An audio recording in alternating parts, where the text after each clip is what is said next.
turning the machine up. Turning it up. Turn it up a bit more now. You'll be fine. Turning up. Oh! Yeah. Sorry. Yeah. OK. Just experimenting with a lab rat there. He'll be fine. Cross, but fine. Hello, I'm Richard Hammond. Welcome to my Blast Lab.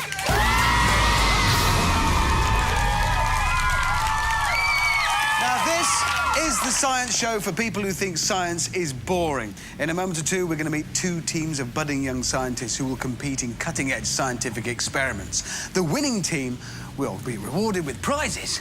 The losing team will be rewarded with prizes as well, but unfortunately they have to blow theirs up in an exploding B-Day. Let's see what's in store today.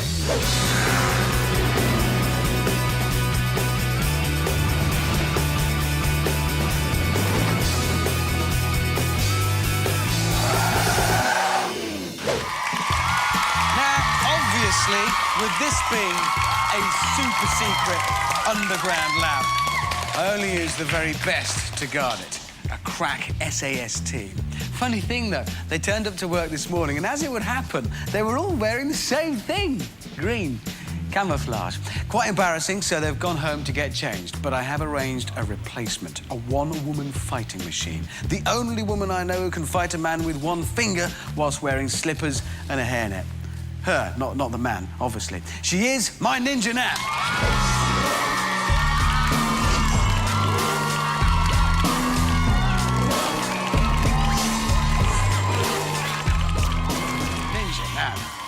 Thanks for standing in. Yeah, I know, she may look fragile, but she is, in fact, a fully trained ninja. Yeah, there you go. Nan, if you'd like to take your place in security... Oh, batteries have gone again. Nan! Thank you. If you'd like to take your place in security, thank you very much indeed, and look after things for us today. There she goes. Look at the move. Look at the speed. Ninja Nan. Are you settled in yet, Ninja Nan? Are you there? Oh, there she goes, look. Yes, with their little ninja shopping trolley behind her. Getting settled in. Oh, what's she after? Oh, it'll be her food for later, I imagine. Yes.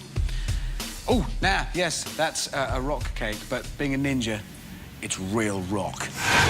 Only Ninja Nan can cope with that. Right, let's meet the people who are trying to get into my lab today. Where are you?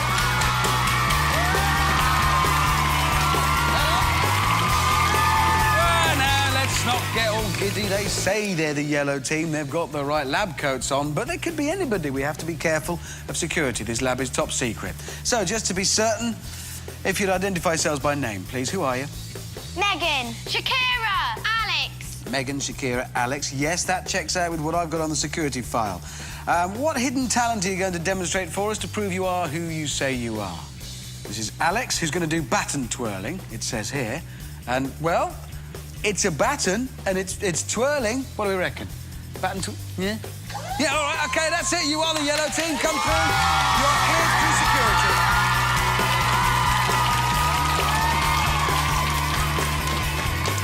That confirms it, then. You are our yellow team. Lovely to have you in the Blast Lab. Welcome. Where have you all come from? Norwich, and we're Team Sam. That's your own name. You didn't need that. You're the yellow team, and welcome. Now we're going to meet the people who claim to be your opponents. Let's see them.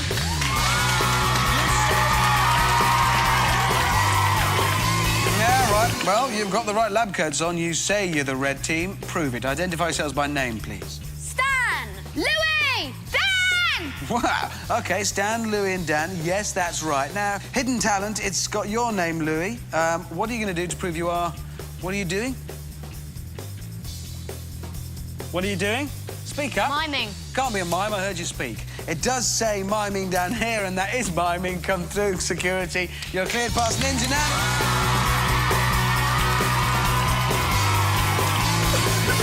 We're not too well today, Dan. Have you brought germs into my Blast Lab? If you get any in that tank behind you, overnight they mutate and they can come out this big with pincers on. Just don't cough near there. You are definitely our red team, then. Welcome to Blast Lab. Where have you come from? Cornwall, and we're the Randomers. Very good name, but useless. The red team will do for today. OK, both teams need you to get ready because we're going to be doing round one. So if you'd like to go over there and get settled in. I love cars, and I love science. And here's something that's a bit of both. He's a smooth ride with a sharp mind. It is my best friend. Please welcome Oliver.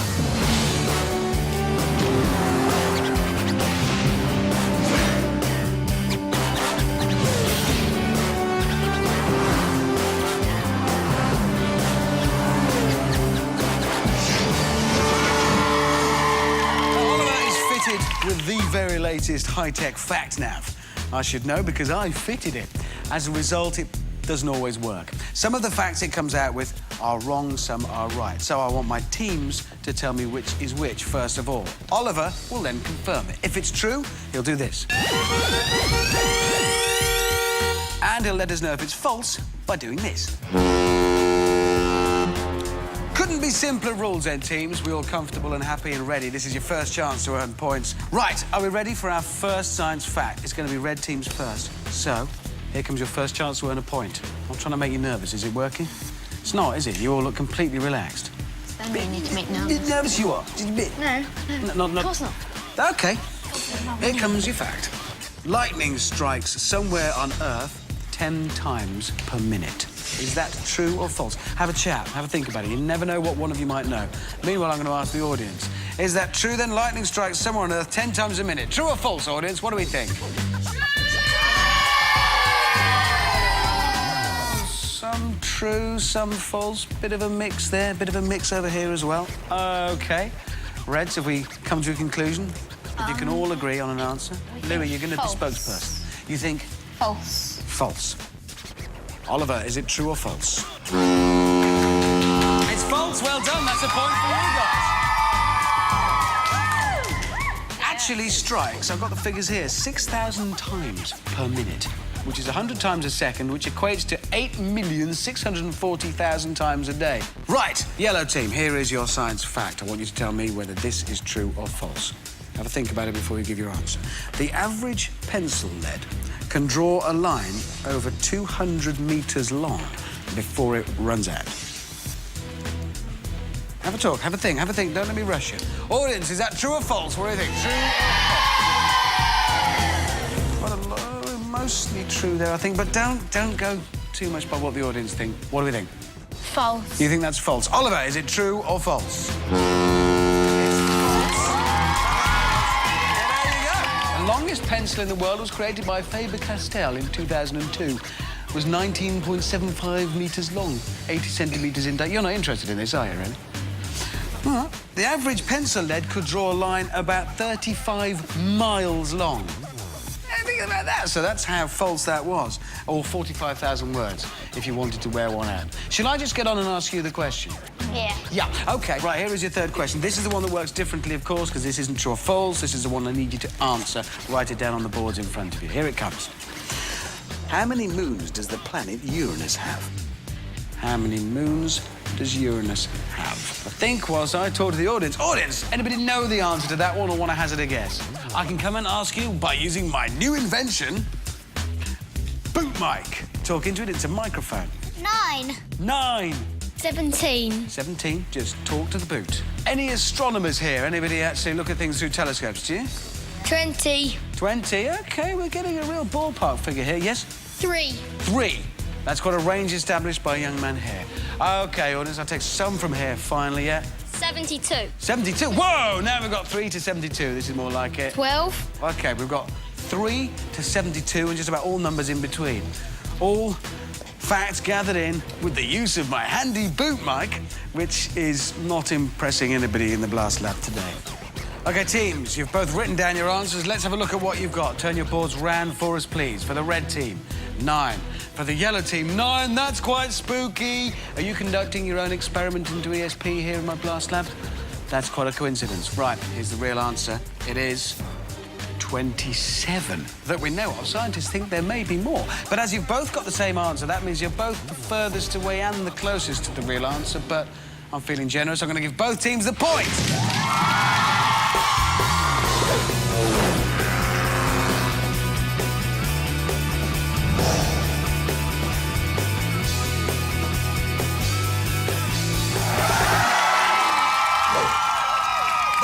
Is All to come, but right now it's time for mini science. This is the round where our two teams get to use ordinary household objects to conduct extraordinary science experiments.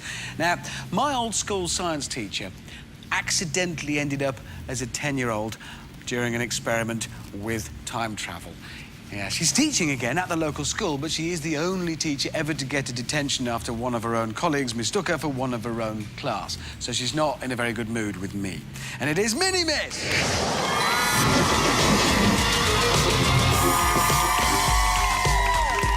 Hello, Miss. Hello, Richard. Hello. What are we doing today?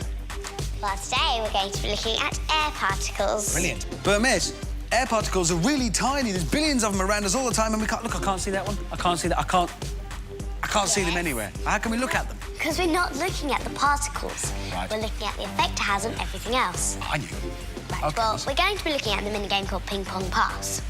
The aim of the game is to get the most amount of balls from these buckets to those cylinders using the flow of air from the hairdryers. Okay. Each team member stands in a zone, and the ball should be passed from one to the other using the hairdryers. OK, so they can't use their hands for this, then? No, well, yes, they have to hold the hairdryer. Yes, Miss. OK, so they have to hold the hairdryer, but they can't touch the ball. That has to move just in the flow from one to another. All right, team, so you know what you're going to do. Sounds tricky. Let's find out if it is. You've got some time to do this, and that some time starts just then.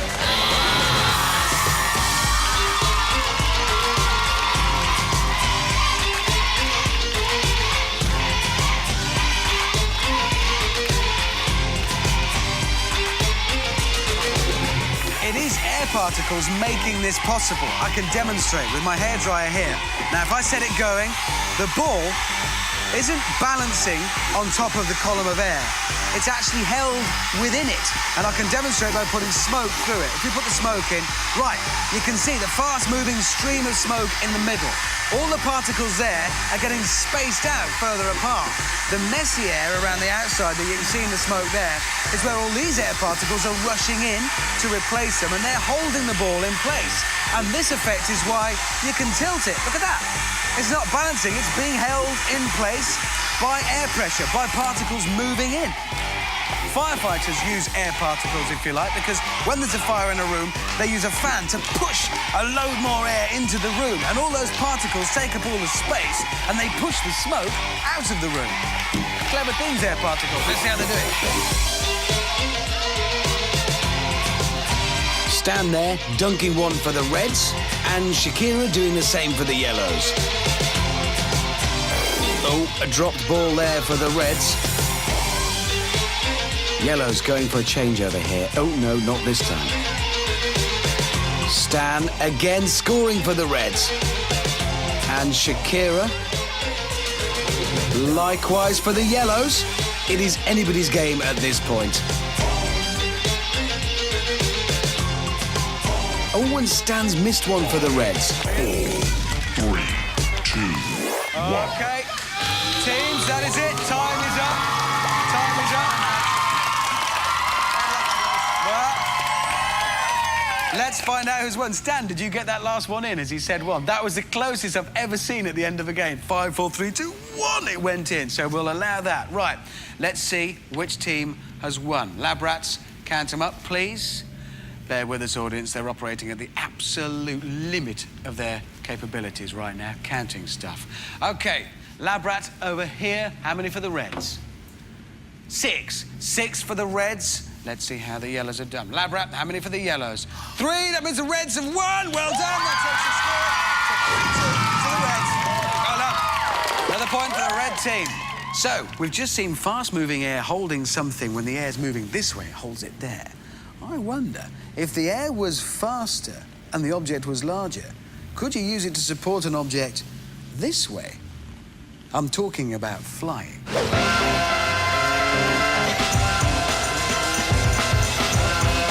Driving a go-kart can be a lot of fun. Cruising around the track with the wind in your hair and not a care in the world. But imagine if you could fly above the track. We've called in this paragliding expert, or as he likes to be known, a wind commander. Hello, I'm a wind commander. He's brought along his paraglider to help turn our petrol-powered go-kart into a magnificent wind-powered flying machine. The paraglider works because as it's pulled along, air rushes over and under its curved shape. The theory goes that air flowing over the curve becomes more spread out than air flowing under it. The air that's less spread out pushes against the paraglider and should lift it and the go-kart up. However, if the air is not flowing fast enough, this push won't be strong enough to lift the paraglider and our go-kart will be as airborne as an elephant.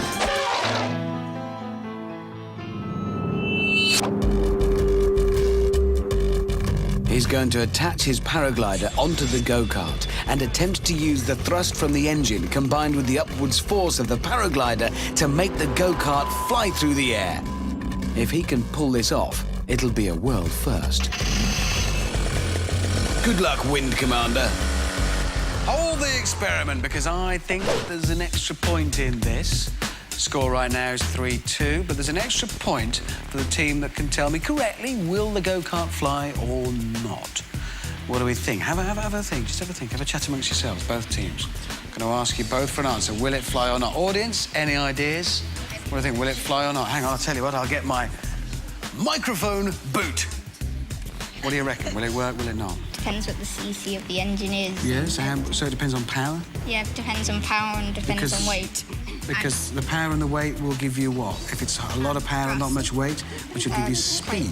Yeah. And that might make a difference. Yeah, it depends how, if the bottom's covered or if there's all holes in the bottom, because then... Of the go-kart? Yes. So the aerodynamics of the go-kart could affect it. Yeah, that could.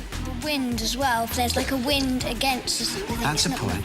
Because if we're trying to get fast-moving air by driving that way, but the air's moving that way with us, you cancel it out. But if the air's moving that way, it's like going faster. This is the clever corner.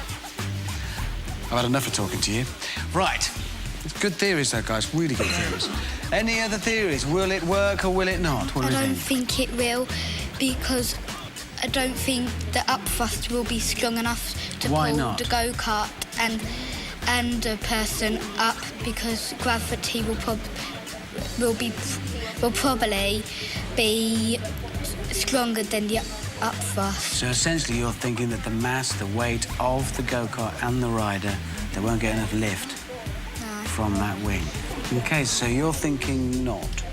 Okay, so the audience are pretty unanimous on this one. Right, teams, have you come up with your answers? Yeah, I don't get it. So, Reds, your answer, what do you think? Yes. You think it's going to work? Yeah. Okay. Yellows? Yeah. You think it's going to work as well? Okay. Only one way to find out and settle this one. Carry on with the experiment. Here he goes. Let's see if he can make this baby fly. The front wheels are off the ground, but now they're back down again. Oh, he nearly did it that time, but he's driven into the grass again. Well, he's certainly not giving up easily, is he? He seems to think he's flying, but I'm sure we can all agree he's not. That was 4 wheels, wasn't it? No. So there we go. I'm afraid no points for either team. It didn't work. Should have known. Lab rats involved. That cost's not getting any better, Dan, is it? Must be a lab rat can mend that for you. Right, both teams, you now have to go off and get ready for the messy, messy mess test. Believe me, you need your protective outfit. So if you'd like to go away and get ready for that, I just think it might be worth our while, audience, while they're getting ready and finding out why it didn't work. A go-kart is powered by its turning wheels, rather than having a huge, powerful fan at the back, like a jet engine.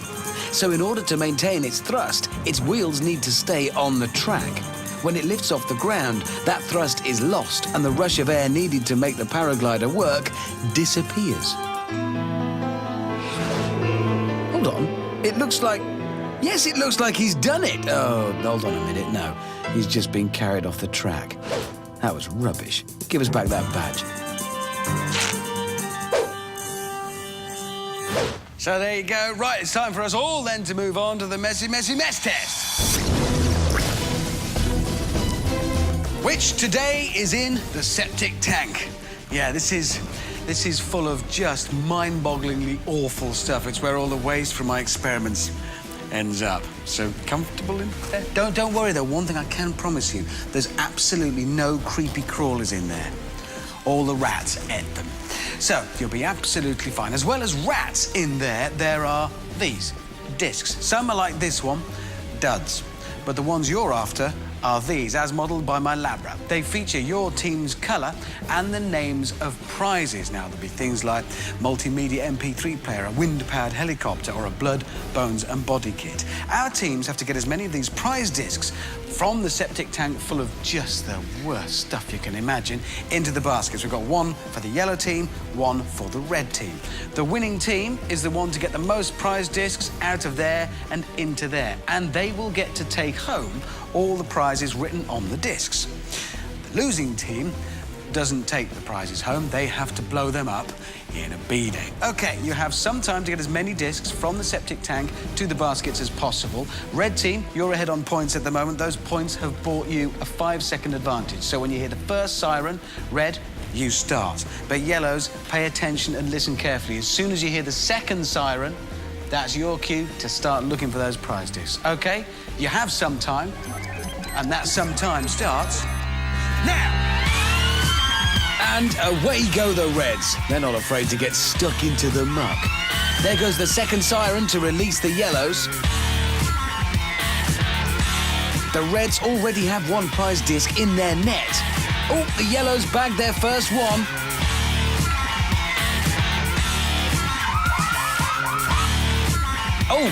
Oh yeah. Oh, I've done it again. I forgot to tell them that every now and again, some more hideous guns comes down those pipes and tends to land on your head. I think they've found that out now. But sometimes it does bring prize discs with it, so I think in the long run, they'll be pleased. Ish. I really should look into my lab's drainage system. It is a festival of guns in there. The yellows look to be getting into their stride now, scooping up prize discs all over the place. Louis lost his hat. Not good, as it's raining guns and prize discs in there. I'll be honest, I'm not sure how the gunge has turned brown. Another one for the Reds there. Stan's checking for any duds. Good tactic, that. Yellows need to hurry up because the Reds have the edge at the moment. Alex slam dunks 2 prize discs. 4, 3, 2, 1.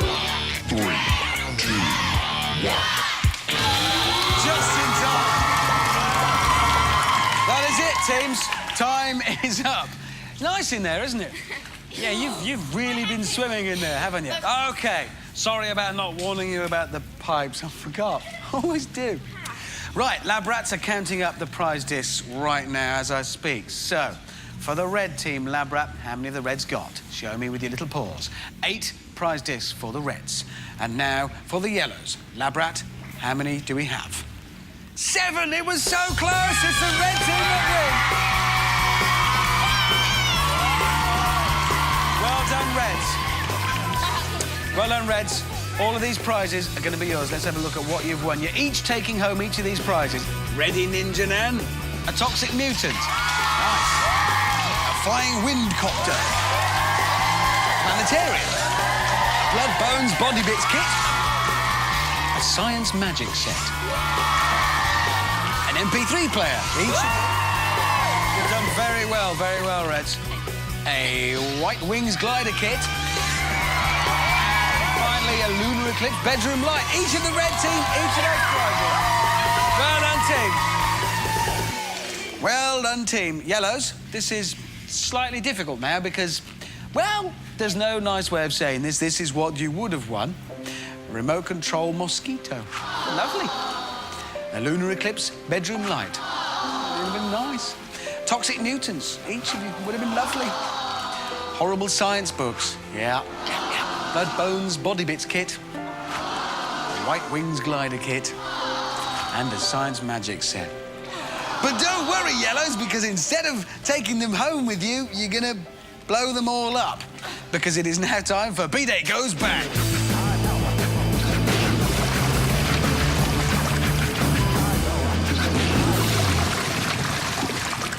Well, that time is upon us once again.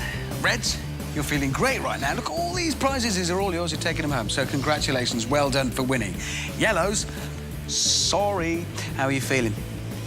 Disappointed, but not disheartened. OK. Why didn't you win? What went wrong in the game, do you think?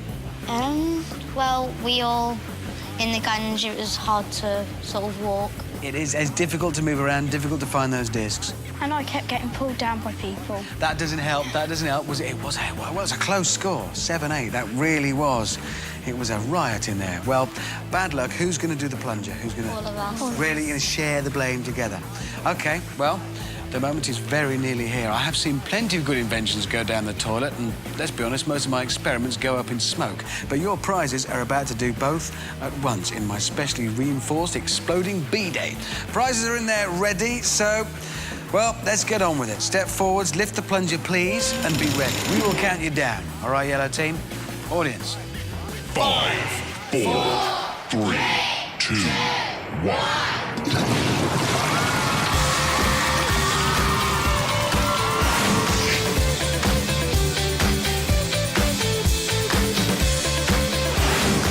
Unfortunately, we are out of time. Today, you might say we've had an in-depth look at particles and aerodynamics. Or you might say we mucked about with go-karts and hairdryers. They're both right, but just tell your mum we did the first one. See you next time.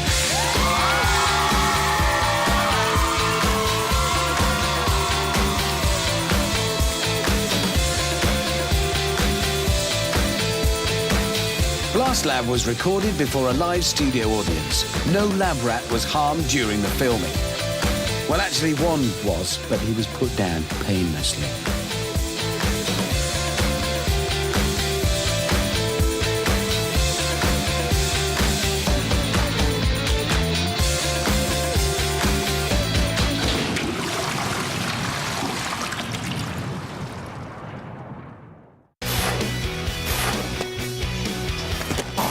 It's great to skate. But who will be the greatest? 14 teams are fighting for the chance to take the skating world by storm. They'll need to impress the judges. I can't wait for the rest of the series. And the audience. Did the voice impress you? Find out who's the greatest skater in Skate Nation. Today at 9, CBBC on BBC Two. Thanks a lot. Thanks for making us look good. Yeah. Nice. See ya. Cheers. Yeah.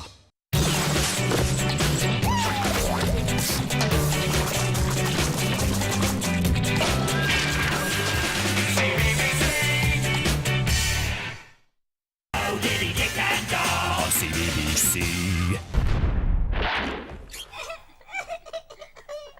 Oh, Lovey, what has become of us? We used to be huge, and now look at us, forced to live in this tiny cupboard. Oh, I know, Lovey. No one seems to want to know us anymore. No. Showbiz is such a fickle mistress. 1 minute you're eating caviar and chips. The next you're sucking soil through a hole in a dirty sock. Oh, well, Lovey, at least we've got each other. It's not that bad, really. No, you're right. Yeah. It isn't that bad. Shall we? For old time's sake. Oh, yes! Why not? Strike up the band! We're Diddy Dick Dom, welcome to our cupboard. We've lived here all our lives and never been discovered. We might be really small, but we've both got big hearts. It's all right in here so long as no one... There's no room to swing a cat, barely room to hang your hat. But there's no need to push and shove, 'cause we got cupboard love. Cupboard love, cupboard love. It ain't no palace, but it fits like a glove. There's no need to push and shove, 'cause we got it covered like old Mother Hubbard. Yeah, we got cupboard love. Oh, Lovey's no use. Look, Lovey, I feel useless. Like Pat Shaw. It's okay, Lovey. Everything will be all right.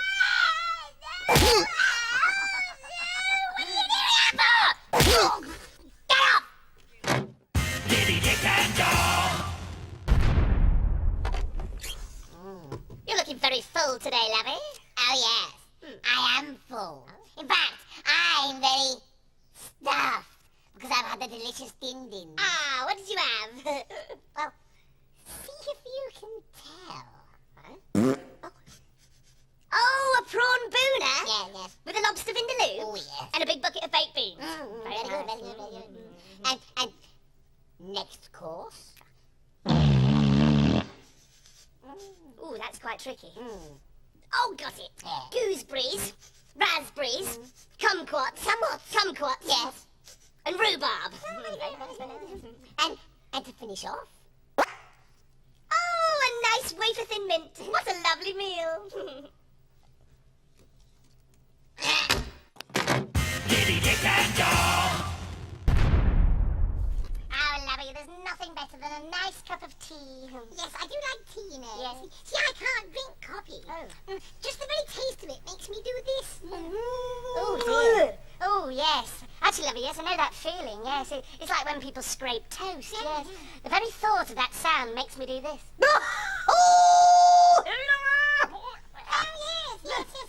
I'm very similar. When I hear someone dragging their nails down a blackboard, it makes me do this. Oh, yes, or when you see people washing their feet. Yes, darling. There's just the smell of piccalilli. I'm like, what about if someone bites down on a big, soft, fluffy towel?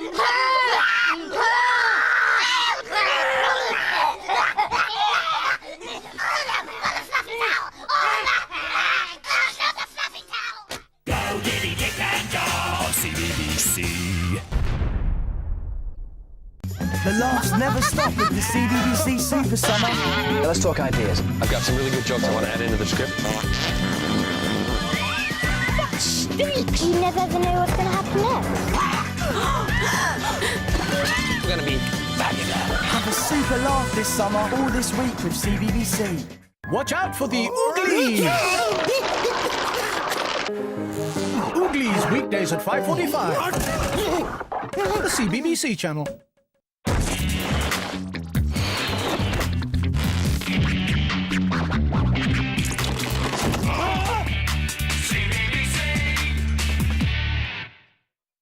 Our skate teams have been